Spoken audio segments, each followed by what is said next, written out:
You have to more manage expectations, as in they still need to get the job done to get paid on time. So, but then that's more communicating with your bosses there, with your teammates.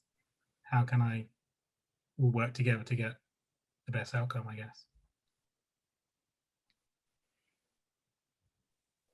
Thank you, James. So there's an interesting question that was submitted by someone who was actually present. Alexander, I don't know if you want to ask the question that you submitted in the form yourself. If not, I can just go ahead. Which is basically, are you happy now? And what would you do differently if you were 5 years younger? James? Love that question. Am I happy now? Yes, of course. I would definitely say if you do find yourself not happy in your job, don't be afraid to admit that and then move on, go somewhere else, find it all. There's no point carrying on just making yourself miserable. Yes, it's not good being unemployed if you do have to leave, but there's things you can do to manage that negativity associated with that. So yes, I am happy, and everyone should be. If you're not, address it. Thank you, James. Irene? Yeah, I completely agree. Especially for that reason, I changed my job last year. As mid-COVID, it was like, what am I doing? But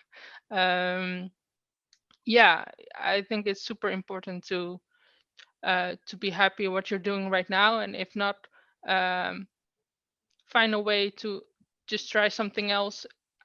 I really believe in, like, you will find your way eventually. Maybe it's hard, but don't just stand still if you don't like it.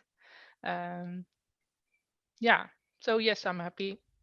And especially if you're still stuck in academia and industry, I'm really happy I chose industry. To answer the second part of that question, what would I do differently 5 years ago?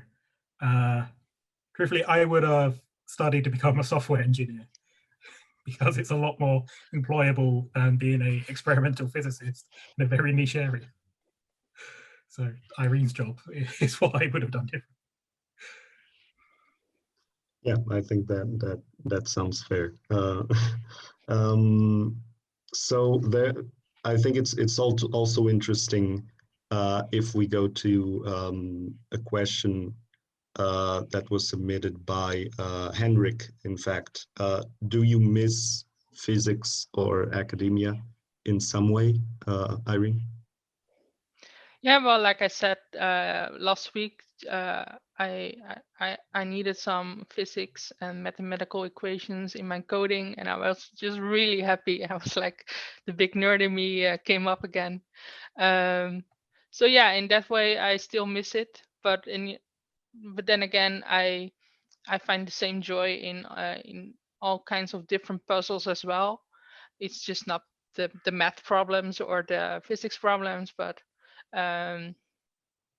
yeah, just other ways to find those puzzles I want to solve. And yeah, so. Thank you, Irene. James? Yeah, I mean, I miss research. I think I can still get more out of doing that, going back to that at some point. For physics, I mean, I took the current job of a laser engineer, so it's my job to repair them when they break, which is still very highly physics, though it's for tattoo removal, which is not very academic focused, no research at all. So, and definitely not where I expected to end up. So yeah, science not so much because I am actively doing it, but I do miss some aspects of it. But that's just me. Other people may be different. Yeah, thank you, James. And I think we could sort of take the opportunity to go to some more general questions about industry itself, let's say, and of course the everything that you talked about in terms of your journey and your experience so far in industry, very much shapes the way in which you'll answer these questions.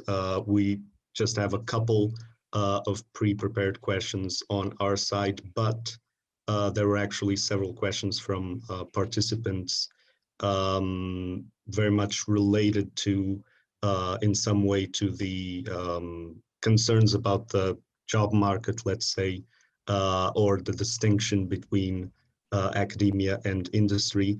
But just to launch this sort of last part of the grand themes that we're addressing in the session,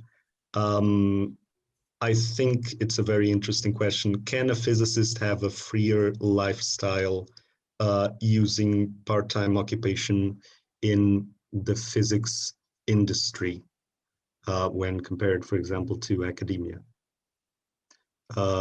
James? Very good question. So I guess the answer is yes. I am currently part-time at the engineering laser job, and that's allowing me to spend the rest of the time focused on charity work and physics outreach, which is what I really like to do. So yeah, but at the same time, academia is all very flexible.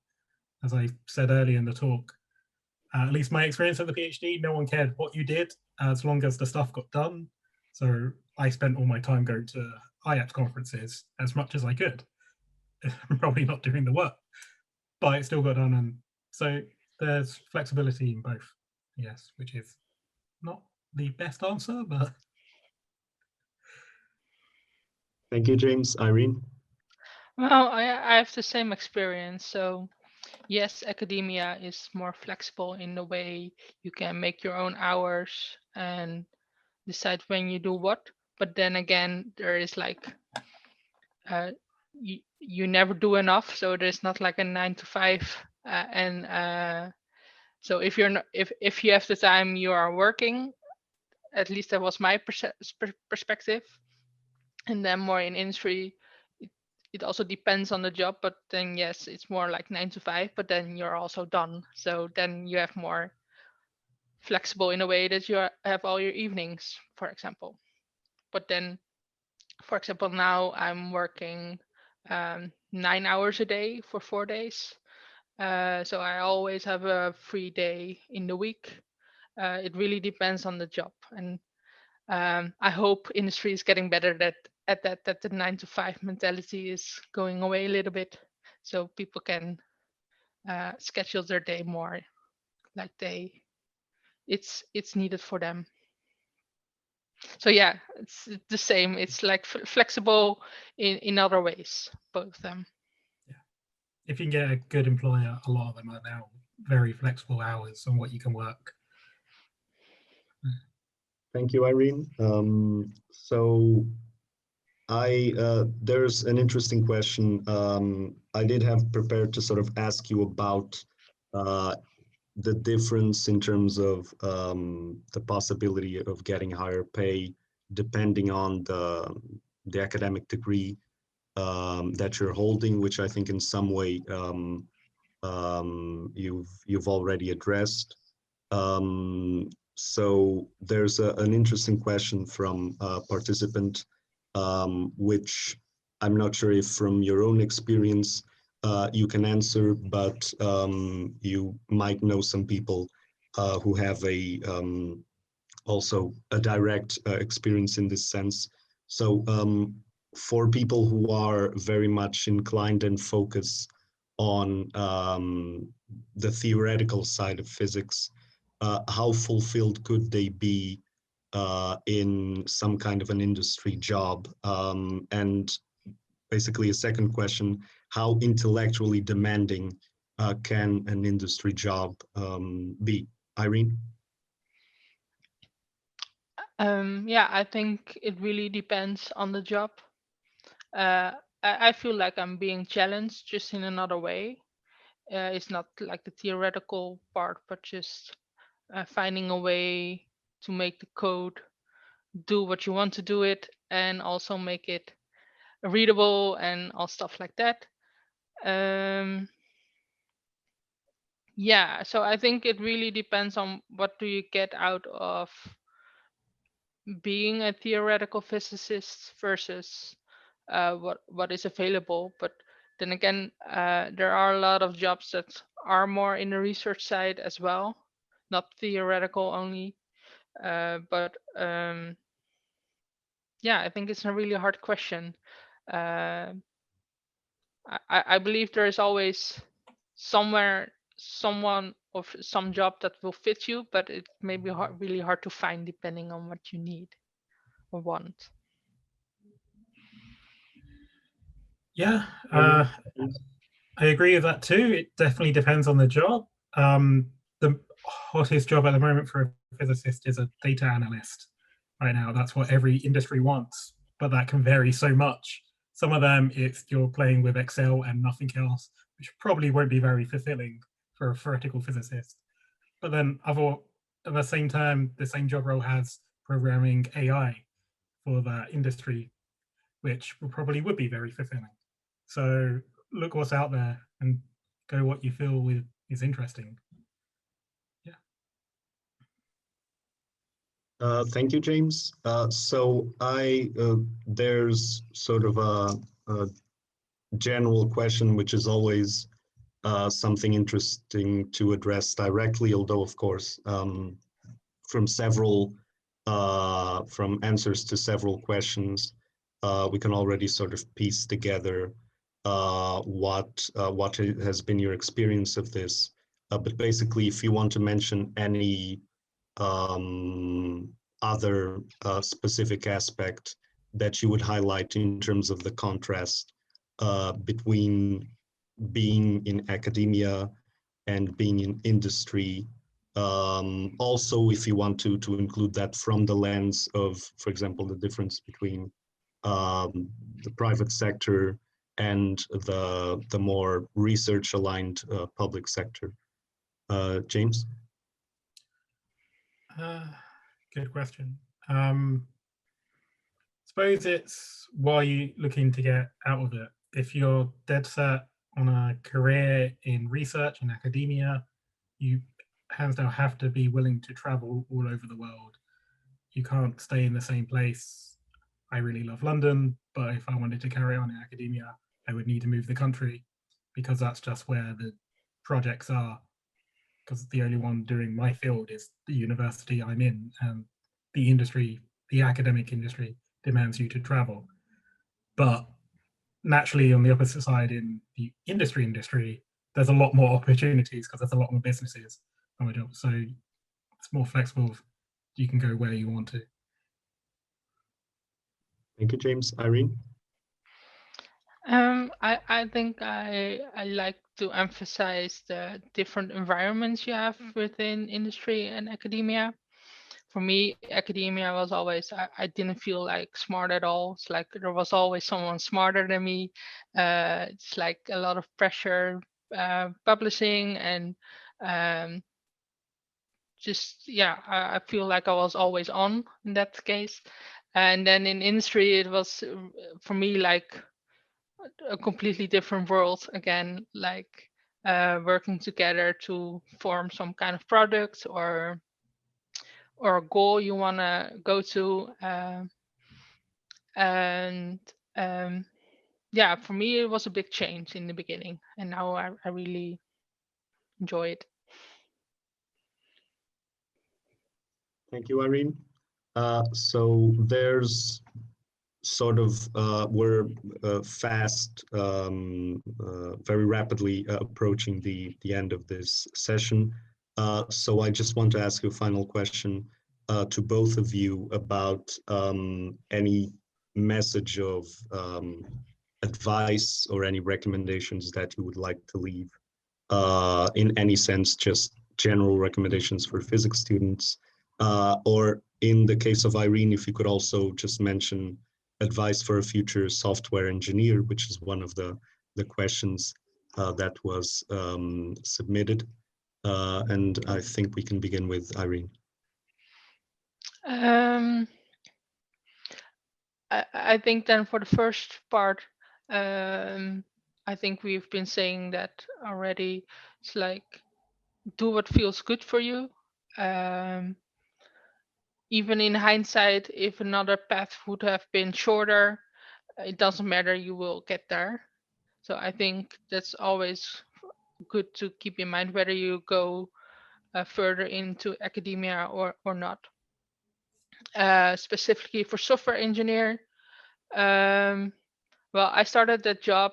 It was programming in Java. I never have done that before, and I was really like, okay, I've never done this before, so I don't know if I can do this. And um, I would like to give the advice, like, you learn so much you don't realize during physics, like the analytical thinking, just a way to solve problems.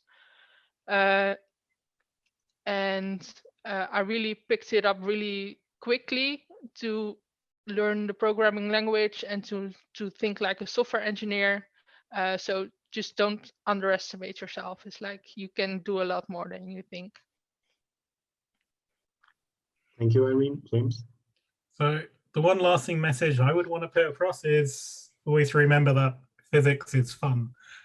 There's so much to do. You should always get involved. Never say no to something. Go for it. Go to conferences, IAPS ones, academic ones. Meet people, build your network, because you never know what will benefit you in the future. On one random collaboration I met in a conference, I started doing an experiment with lasers, and now I fix them for a living, just because I had that experience. But that wasn't planned or anything. It wasn't the main part of my research. But yeah, it's get involved, get stuck in doing what you enjoy, and then yeah, things will work out eventually, I hope. Thank you, James. So now I want to already thank Irene and James once again for being available for this. I think it was, we were able to cover a lot of interesting, both general and specific topics related to your journeys and related to just academia and industry in general. I do want to leave sort of a final message related to IAPS itself. So the, as was also sort of mentioned at some point, the executive committee of IAPS does have a lot of work on their plate. So we usually depend a lot on volunteers, on people who join the working groups that we have connected to the various positions of the executive committee and to the various areas that we have to work on to manage IAPS. So anyone who is affiliated with IAPS, with a national or local committee, or is an individual member, can be a part of these working groups. So we want to very much encourage you, especially people with IT skills, because we have a lot of interesting projects in terms of the IAPS IT infrastructure that we want to develop. So we want to encourage anyone who may be interested in getting more involved in IAPS, which, as you heard from Irene and James, is not only a really interesting experience, but can be very valuable also for your professional future. So once again, thank you very much to Irene and to James for being available for this, for this about hour and a half of your time that you spared for this session. And thank you to all the participants that have joined us today, and also to Cyrus and Sophia for sort of coordinating the organization of this event, and to Kate and to all of the volunteers that were involved in organizing these industry talks. So just to finalize, Irene and James, if you want to just very shortly either say goodbye or a shout out to someone. James? Yeah, thanks, Rade, and everyone who organises. Good fun to do this. Always happy to do these events. Thank you very much, James. Irene? Yeah, thank you everyone for organizing. Hope new events like this will come up the next years as well. So yeah, Thank you very much, Irene. I hope everyone really liked it. Yeah.